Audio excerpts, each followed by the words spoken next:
लगभग 90% इन्वेस्टर्स गलत ईटीएफ्स को पकड़ के फंस जाते हैं और इन दी एंड लॉस करके पछताते हैं, और सिर्फ 10% ही इन्वेस्टर है जो ईटीएफ से पैसे कमा रहे हैं। तो अगर आपको भी उन 10% ईटीएफ इन्वेस्टर्स में आना है जो सही में पैसे बना रहे, तो इस वीडियो को एंड तक जरूर देखना, क्योंकि इस वीडियो में मैं आप लोगों को ऐसी गलतियां शेयर करूंगा जिससे आपको बिल्कुल ही अवॉइड करनी चाहिए, और साथ ही साथ मैं एक बहुत ही बेहतरीन फ्रेमवर्क भी शेयर करने जा रहा हूं जिससे आपको सही ईटीएफ चूज करने में आसानी होगी। ठीक है दोस्तों, तो वीडियो स्टार्ट करने से पहले एक डिस्क्लेमर देना चाहता हूं कि ये वीडियो सिर्फ और सिर्फ एजुकेशन पर्पस के लिए है, ये कोई बाय और सेल का रिकमेंडेशन नहीं देती। अब दोस्तों गलती क्या है, देखो मेरे भाई, ईटीएफ इन्वेस्टिंग जितनी सिंपल है उतनी इजी नहीं है। मतलब कि ईटीएफ इन्वेस्टिंग करना सिंपल तो लगता है पर ये आसान नहीं है मेरे भाई।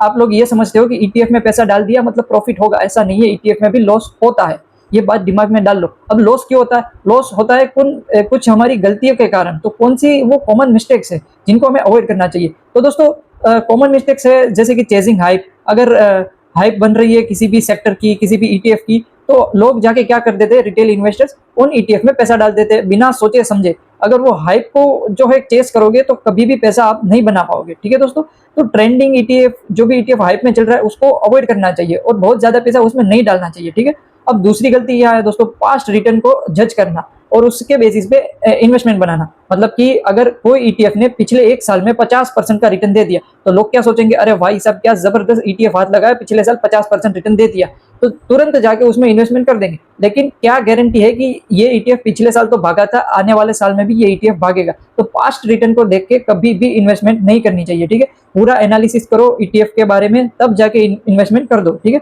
अब तीसरी और महत्वपूर्ण गलती क्या है दोस्तों, लिक्विडिटी कम होना। मतलब कि आप लोग देखते हो कई सारे ईटीएफ में वॉल्यूम्स कम है, जिसके कारण आप लोगों को जब ईटीएफ बेचने जाते हो ना, तब 1 से 2% आपको लॉस करके बेचना पड़ता है। मतलब तब जो मार्केट की प्राइस चल रही होती है उससे 1 से 2% आपको कम भाव पे सेल करना पड़ता है, और ये इश्यू होता है लो लिक्विडिटी का। ठीक है दोस्तों, तो इसके लिए रूल ऑफ थंब क्या है दोस्तों, कि आप लोगों को उन ईटीएफ्स को अवॉइड करना चाहिए जिसका डेली वॉल्यूम 50 करोड़ से भी कम का है। उन ईटीएफ को तो भाई साहब बिल्कुल इग्नोर कर दो, उनकी तरफ देखो ही मत फिलहाल के लिए, जब तक उसमें वॉल्यूम ना आ जाए। अब अगली मिस्टेक क्या है दोस्तों, कि आप लोग ईटीएफ में इन्वेस्ट तो कर देते हो लेकिन एक्सपेंस रेशियो को ट्रैक नहीं करते। अगर एक्सपेंस रेशियो ज्यादा होगा ना तो वो लॉन्ग टर्म में आपकी कंपाउंडिंग का जो वेल्थ थी ना उसका 1-2% तो खा जाएगा। एग्जाम्पल के साथ मैं अगर समझाऊँ तो अगर 1% भी आपने एक्सपेंस रेशियो ज्यादा दे दिया तो लॉन्ग टर्म में आपका लाखों का नुकसान हो सकता है। ठीक है, ये बात दिमाग में डाल के रखो। तो अब दोस्तों बात आती है कि चलो ये हमारी गलती तो थी, अब इससे बचने का फॉर्मूला क्या है? तो एक फ्रेमवर्क देता हूं दोस्तों मैं आप लोगों को, ये फ्रेमवर्क नोट करके रख लेना। फ्रेमवर्क का नाम है क्लियर फ्रेमवर्क। अभी क्लियर मतलब क्या है दोस्तों, क्लियर में सी माने कैटेगरी, मतलब कि आप लोगों को सही कैटेगरी का ईटीएफ चुनना सबसे मेन पॉइंट है। अगर आपका गोल लॉन्ग टर्म में है ना, तो आपको इंडेक्स फंड और इंडेक्स ईटीएफ में इन्वेस्ट करना चाहिए। अगर हेज के लिए ईटीएफ बाय कर रहे हो तो गोल्ड एंड सिल्वर बेस्ट रहेंगे। अगर स्विंग ट्रेडिंग के लिए कोई ईटीएफ प्लान कर रहे हो तो स्मार्ट बीटा ईटीएफ बेस्ट रहेंगे।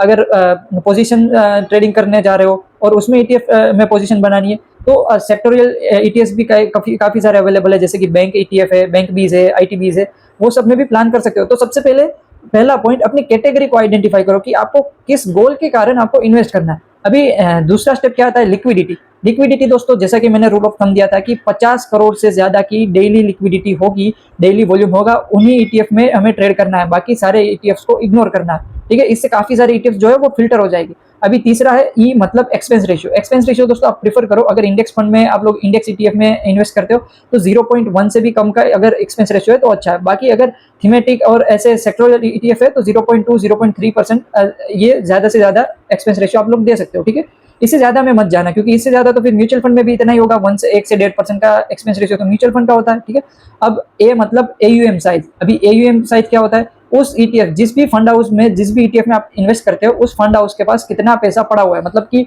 अगर एग्जांपल के तौर पे मान लेता हूँ कोई ईटीएफ है एबीसी, उसके पास अगर 500 करोड़ का फंड पड़ा है तो मतलब 500 करोड़ मतलब कुल मिला के सारे लोगों का 500 करोड़ पड़ा हुआ है उस फंड मैनेजमेंट कंपनी के पास में। तो अगर किसी भी ईटीएफ का एयूएम 500 करोड़ से ज्यादा है तो उसमें आप लोगों को अच्छी खासी लिक्विडिटी भी देखने को मिल सकती है। तो अगर जितना बड़ा एयूएम ना उतनी बड़ी लिक्विडिटी, उतना बड़ा डेली वॉल्यूम। तो आप लोगों को लिक्विडिटी भी 50 करोड़ डेली वॉल्यूम से ज्यादा वाले लेने हैं और एयूएम भी 500 करोड़ से ज्यादा का चाहिए। ठीक है, ये ईटीएफ को फिल्टर करने का बेस्ट तरीका है दोस्तों, इससे आप फंसोगे नहीं लॉन्ग टर्म में। और आर मतलब रिटर्न कंसिस्टेंसी। मतलब क्या कोई ETF है जो वो कंसिस्टेंटली हमें रिटर्न दे पा रहा है? मैं ये नहीं कह रहा हूँ कि हर साल आपको 12%, हर साल 15%, ऐसा नहीं, पर रिटर्न देने में सक्षम हो और जिसका ट्रैकिंग एरर जो है ना वो लो हो। फॉर एग्जाम्पल अगर मैं निफ्टी 20 की बात करूँ तो निफ्टी 20 आप लोग देखो कि उसमें लिक्विडिटी भी काफी ज्यादा अच्छी है, वॉल्यूम भी, डेली वॉल्यूम भी अच्छे है, एक्सपेंस रेशियो भी निफ्टी 20 का कम है, और AUM, निफ्टी 20 काफी पुराना ETF है तो AUM भी उसका हजारों करोड़ में है, ठीक है।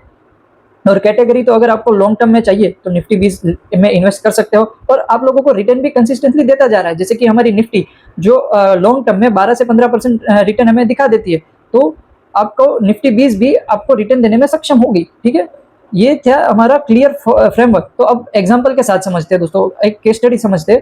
पहले गलत ETF के बारे में जान लेते। तो आप लोगों को पता होगा कि 2022 में IT सेक्टर क्या बूम में चल रहा था, काफी ज्यादा हाइप बन चुकी थी IT की। तो लोगों ने क्या किया, भर भर के IT 20 में इन्वेस्ट करना स्टार्ट कर दिया, ठीक है। उसके कारण दोस्तों क्या हुआ कि फिर बाद में IT सेक्टर चलना बंद हुआ। सीजनलिटी का भी इंपैक्ट होता है। अगर सेक्टर रोटेशन सीजनलिटी समझ नहीं है तो मैंने एक उसमें भी डिटेल वीडियो बनाया था, ऊपर आई बटन पे आप लोगों को वीडियो मिल जाएगा, उससे आप लोगों को आइडिया आ जाएगा कि कब कौन सा सेक्टर चल सकता है। तो जाइए उस वीडियो को भी जरूर चेकआउट करना, लेकिन इस वीडियो को पूरा देखने के बाद, ठीक है।